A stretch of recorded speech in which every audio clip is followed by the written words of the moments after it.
It is another episode of the About Mansfield Consumer Advice Series. I'm your host, Steve Casillo. We appreciate you being here today. And today in the studio, first of all, we say welcome back to an old friend. And to my right, that would be to your left, Dr. Joseph Adams with Calibration, Chiropractic, and Functional Health. First of all, welcome back. It's good to be here, man. It's been a while, and I'm excited to get back and share some advice on your program. Let's jump right into it. Today, and actually for the next 4 weeks, you're going to be with us for a while. And so note to the listeners, the viewers, Dr. Joseph owns a chiropractic service here in Mansfield, and he's going to be here every week for several weeks. So get ready for it. Today and for the next several weeks, we'll be talking about migraines. And actually, you know what? I before we jump into migraines, for those who don't know what chiropractic health is, if you can give maybe the elevator pitch to the listeners of what does a chiropractor do? That's a really good question. And, the best way to answer that is that we all do something different, quite honestly. There's some core principles or tenets, to chiropractic. And really the biggest one that unites us all is that we all believe the body is capable of, healing itself given the right conditions. I'd say that's the one thing that we all have in common, but how we go about helping people heal varies on the different techniques, philosophies, and education levels of the individual chiropractors. Okay. Let's get into migraines. Starting with Migraine 101, what is a migraine? So a migraine disorder is actually a neurologic condition. It's a neurologic condition that you are most likely born with, meaning it's genetic. Mm-hmm. And so a person with migraines actually has a change in the ion channels in their nervous system. So ion channels are responsible for signaling nerves, to fire or to not fire, to bring them to threshold or to not to threshold, right? So it's either going to fire something off or it's going to stop something, right? Okay.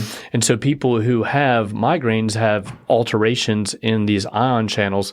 And because they have alterations in the ion channels, they have these brains that are very sensitive, very much like somebody who has a seizure disorder. So you could say in a way that a migraine disorder is very similar to somebody who has a seizure disorder. Would they be having a seizure then? I've never experienced a migraine, so I all I know is that it's like a severe headache, is it not? Yeah, so that's the symptom of it, correct? The symptom of it is that you're going to have pain in your head.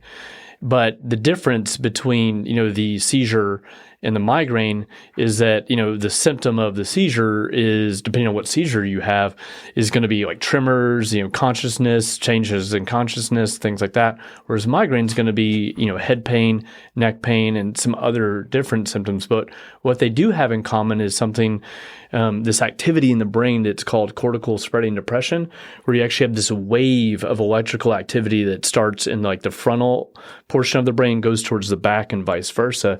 And you see that on fMRI scans in patients that have migraine and in patients that have seizure. So that's kind of how they're similar. So you've got the difference between seizures and migraines. What's the difference between a migraine and just your basic headache?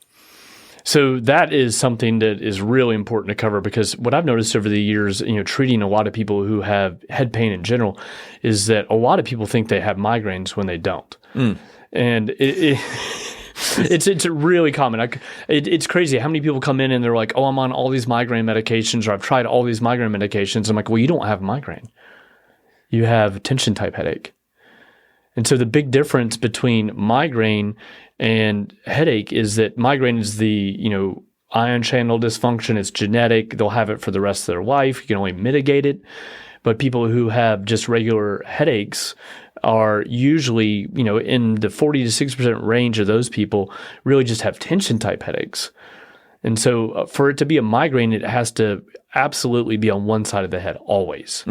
Always on one side of the head. If it's not on the same location in the head, it's most likely, probably like 99%, not a migraine.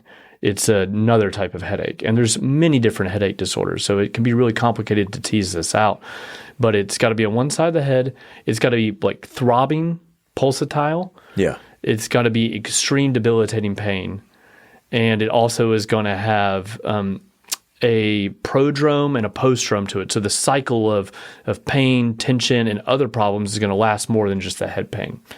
And so that's really the big difference between somebody who has a migraine and somebody who has a headache. The headaches are going to be all over the place, anywhere in the head. Maybe they start in the neck, and they're going to be less painful, and they're going to have a less dramatic effect on the time that the person is having the head pain.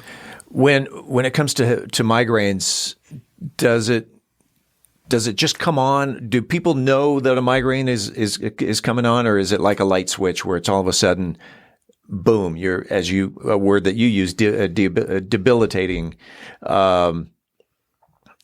Do migraine sufferers know that a migraine's coming on?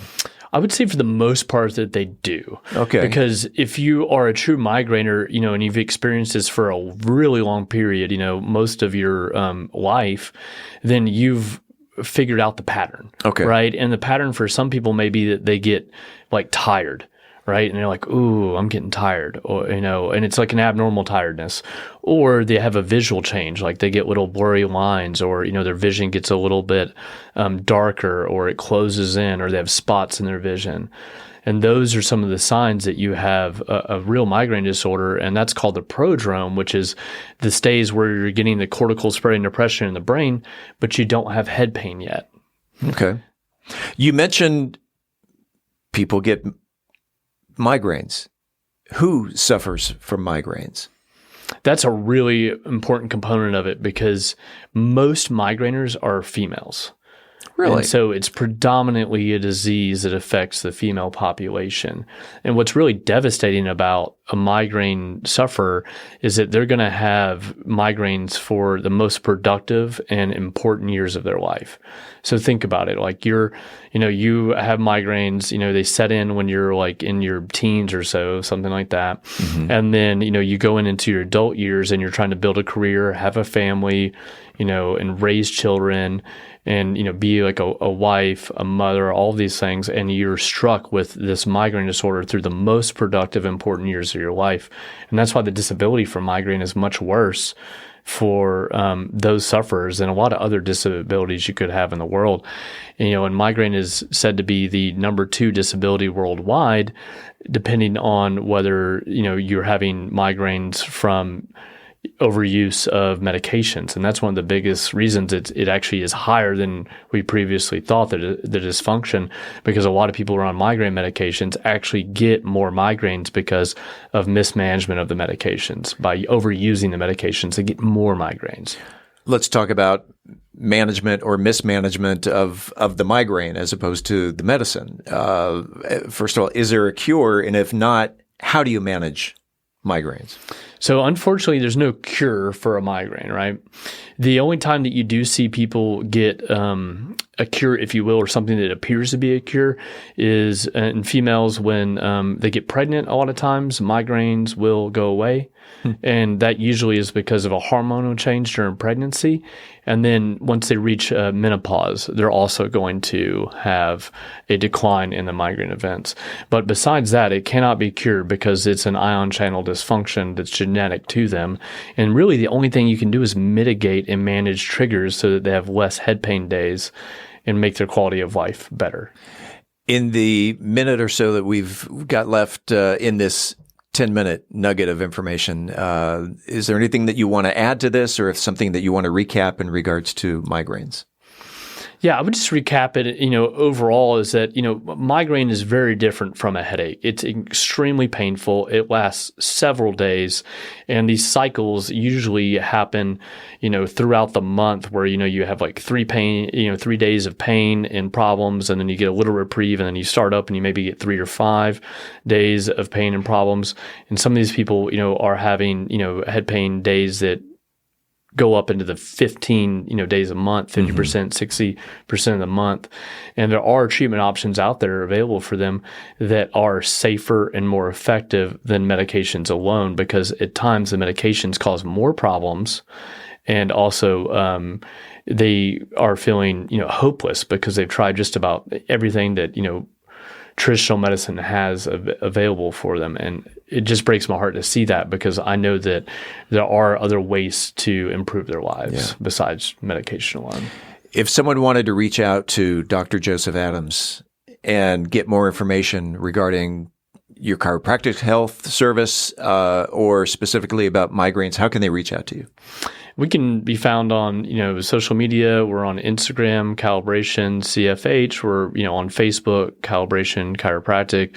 You can find us on Google search, Calibration Mansfield. We're pretty much everywhere. You can reach out to any of the channels that we're on, and we'd be happy to chat with somebody about, what's going on with them and how we may be able to help them. And you're right there on Main Street, downtown. That's right. All right, excellent. That is Dr. Joseph Adams, Calibration Chiropractic and Functional Health. You can find him again right here on Main Street in downtown Mansfield. And Dr. Joe, appreciate it. Good to see your face again.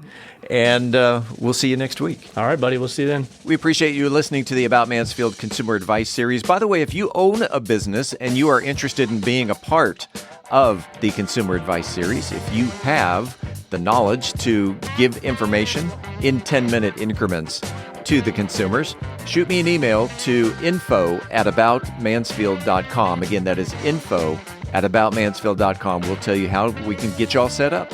Appreciate it. We do it again next week right here on the podcast.